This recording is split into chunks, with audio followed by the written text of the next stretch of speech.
میرے محترم بزرگ اور دوستوں، نوجوان ساتھیوں، عزیز بچوں، عطائے رسول خواجہ خواجگان خواجہ غریب نواز رحمۃ اللہ علیہ 40 درویشوں کے ساتھ صدائے توحید اور آواز حق بلند کرنے کے لیے بہت دور سنجر سے ہندوستان تشریف لائے اور ہندوستان میں آپ نے شمع اسلام روشن کی۔ ہندوستان کے ایک شہر اجمیر کو آپ نے اپنے تبلیغی مشن کا مرکز بنایا اور وہیں سے پورے ہندوستان میں اسلام کی روشنی پھیلائی، اور سب سے پہلے اجمیر ہی میں ایسی صدائے حق لگائی کہ اجمیر کے در و دیوار وجد میں آ گئے۔ یہ وہ مقام تھا، اللہ اکبر، کہ جہاں اللہ کا نام لینے والا کوئی نہ تھا، اللہ کی وحدانیت اور رسول کی رسالت کا اقرار کرنے والا دور دور تک نظر نہ آتا تھا۔ ہر طرف کفر ہی کفر، شرک ہی شرک تھا۔ ایسے ماحول میں آپ اپنے درویشوں کے ہمراہ انا ساگر کے قریب پہنچے اور وہیں قیام فرمایا۔ آپ نے دیکھا کہ تالاب کے چاروں طرف مندر ہی مندر ہے اور ان مندروں سے گھنٹیوں کی آوازیں آ رہی ہیں۔ بڑے بڑے پنڈت پوجا پاٹ میں لگے ہوئے ہیں۔ خواجہ غریب نواز نے اسلام کی تبلیغ شروع فرمائی اور سب سے پہلے اجمیر کے حاکم راجہ پرتھوی راج کو کلمہ پڑھنے کی دعوت دی۔ راجہ پرتھوی راج آپ کے حق و صداقت کا پیغام قبول کرنے کے بجائے آپ کا جانی دشمن ہو گیا اور طرح طرح کی ایذائیں دینی شروع کی، حتیٰ کہ ایک وقت وہ بھی آیا کہ راجہ پرتھوی نے آپ کے لیے انا ساگر کا پانی ممنوع قرار دے دیا اور تالاب کے کنارے سپاہیوں کی فوج کھڑی کر دی اور سخت پہرا بیٹھا دیا۔ آپ کے غلاموں میں سے کچھ لوگ تالاب سے پانی لینے کے لیے گئے تو ان سپاہیوں نے ان لوگوں کو پانی لینے سے روک دیا اور دھکا دے کر گھاٹ سے باہر کر دیا۔ خادموں نے خواجہ غریب نواز رحمۃ اللہ علیہ کے پاس آ کر سارا واقعہ عرض کیا۔ خواجہ غریب نواز رحمۃ اللہ علیہ جلال میں آئے اور ان لوگوں سے لڑنے اور جھگڑنے کے بجائے اپنے خادموں کو کوسہ دے کر فرمایا، جاؤ اور انا ساگر سے کہو کہ معین الدین تمہیں اپنی بارگاہ میں بلا رہے ہیں۔ مریدوں نے حکم کی تکمیل کی اور انا ساگر کے قریب جا کر خواجہ کا حکم سنایا۔ آپ کا حکم سننا تھا کہ تالاب کا سارا پانی خواجہ غریب نواز کے کاسے میں آ گیا اور تالاب میں پانی کا ایک قطرہ بھی باقی نہ رہا۔ نہ صرف تالاب کا پانی بلکہ شہر کے تمام کنویں بھی خشک ہو گئے، حتیٰ کہ گائے کے تھنوں کا دودھ اور ماں کے سینوں کا دودھ بھی خواجہ کے پیالے میں چلا آیا۔ لوگ پریشان ہو گئے، مخلوق خدا پانی کے ایک ایک بوند کو تڑپنے لگی، بچے بھوک سے بلکنے لگے۔ مجبور ہو کر وہ لوگ بارگاہ خواجہ میں آ کر اپنی غلطی کی معافی چاہے۔ خواجہ غریب نواز رضی اللہ تعالیٰ عنہ کو رحم آ گیا اور فرمایا، آئندہ تم لوگ ایسی غلطی نہ کرنا۔ پھر آپ نے اپنے مریدوں کو وہی لوٹا دے کر بھیجا اور کہا، جاؤ اس لوٹے کا پانی اسی تالاب میں ڈال دو۔ پانی ڈالنا تھا کہ تالاب پہلے کی طرح پانی سے بھر گیا۔ بلا تشبیہ و تمثیل مجھے کہہ لینے دیا جائے کہ اجمیر کے خواجہ کا یہ عالم ہے تو مدینے کے راجہ کا عالم کیا ہوگا؟ جب علماء نے مصطفیٰ کی یہ طاقت ہے تو مصطفیٰ جان رحمت صلی اللہ تعالی علیہ وآلہ وسلم کی طاقت و قوت کا عالم کیا ہوگا؟ جب ان کے گدا بھر دیتے ہیں شاہانے سمانہ کی جھولی، محتاج کا یہ عالم ہے تو مختار کا عالم کیا ہوگا؟ حضرات جس روز حضرت خواجہ غریب نواز رحمۃ اللہ علیہ کی یہ کرامت ظاہر ہوئی، اسی روز تقریباً 22,000 لوگ کلمہ پڑھ کر مسلمان ہو گئے۔ تبلیغ اس کا نام ہے۔ کبھی آپ نے دیکھا کہ یہ بڑھیا بستر والے کسی غیر مسلم کو مسلمان بنائے ہو؟ ہم مسلمانوں کو روح ایمان سے ضرور محروم کر دیتے ہیں اور سیدھے سادھے مسلمانوں کے دلوں سے مصطفیٰ پیارے صلی اللہ تعالی علیہ وآلہ وسلم کی محبت و عظمت نکال دیتے ہیں۔ کبھی آپ نے نہیں دیکھا ہوگا کہ یہ دیو کے بندے گھنٹا بچانے والوں کے پاس گئے ہو، جٹھا دھاریوں کے پاس پہنچے ہو، کھڑے ہو کر پیشاب کرنے والوں کو سمجھائے ہو، پھر بھی چیخ چیخ کر اعلان کرتے پھرتے ہیں کہ اسلام تو ہم لوگ پھیلا رہے ہیں۔ تو مجھے کہہ لینے دیا جائے کہ اسلام ان ملاؤں سے نہیں پھیلا ہے بلکہ اسلام تو اللہ والوں سے پھیلا ہے۔ ایک نقطے کی بات گوشے گزار کر دینا چاہتا ہوں، ان بوریا بستر والوں کی تبلیغ کی حقیقت کیا ہے اور اس تبلیغ کے پیچھے ان کا مقصد کیا ہے، اس کو ذہن نشی کر لیجئے، کام آئے گا آپ کو۔ اچھا، امریکہ کا نام سنا ہے آپ لوگوں نے؟ کتنے آدمی سنے ہیں؟ اے ماشاءاللہ، سب لوگ سنے، سبحان اللہ۔ یہ اسلام کا سب سے بڑا دشمن ملک ہے، مسلمانوں کا سب سے بڑا حریف ہے، ہمیشہ ان کی نظروں میں اسلام اور مسلمان کھٹکتا رہتا ہے، مسلمان کی ترقی کا دشمن ہے۔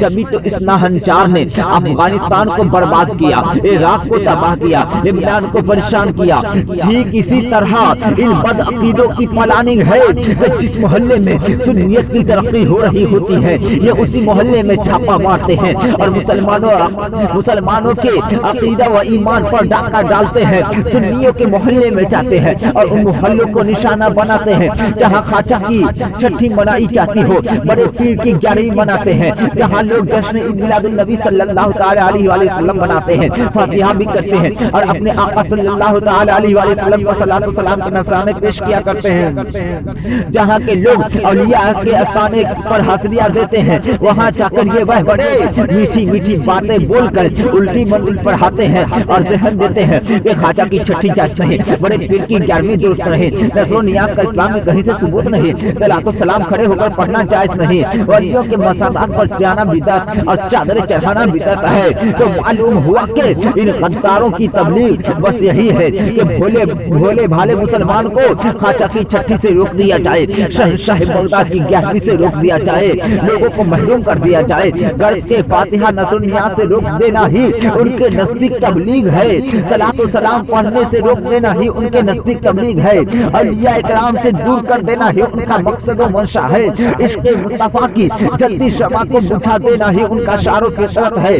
تو ان کی تبلیغ سے صاف صاف پتہ چلتا ہے کہ ان کا مقصد ایمان والا بنانا نہیں ہے بلکہ بے ایمان کرنا ہے، مسلمان بنانا نہیں ہے بلکہ مسلمانوں کے دلوں سے روح ایمان نکالنا ہے، وفادار مصطفیٰ بنانا نہیں ہے بلکہ غدار مصطفیٰ بنانا ہے، عاشق رسول بنانا نہیں بلکہ گستاخ رسول بنانا ہے۔ خواجہ غریب نواز رحمۃ اللہ علیہ کے انداز تبلیغ کو دیکھیے کہ خواجہ غریب نواز مسجدوں میں نہیں بلکہ مندروں میں اسلام کی تبلیغ کی ہے، اس لیے کہ خواجہ غریب نواز کا مقصد کافروں کو ایمان والا بنانا تھا نہ کہ ایمان والوں کو بے ایمان بنانا، غدار اسلام بنانا نہ تھا بلکہ وفادار اسلام بنانا تھا۔ تو معلوم ہوا کہ ان بوریا بستر والوں سے اسلام نہیں پھیلا ہے بلکہ اللہ والوں سے اسلام پھیلا ہے۔